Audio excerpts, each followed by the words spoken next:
Hello, welcome to Bell CB once again. We have a Galaxy DX-98HP. As you can see, this one is for Mike in Montana, and it's also a tune-up report.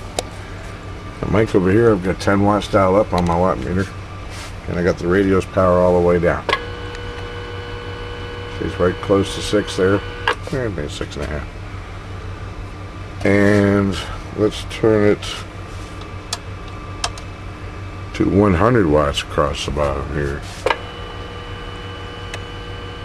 and we'll turn it up to 60. Alright, today we have a 500 watt slug in our peak reading meter. We're reading the middle scale here and adding a 0 to each one of them. So this is 200, that's 300, 250 is that line in the middle. Audio check, check, check, check, check, check, check. 1, 2, 3, 4, 5. Audio check, check, check. Audio 1, 2, 3, 4, 5. Audio check, check, check, check. Audio. Okay, and on sideband, I'll turn the volume down.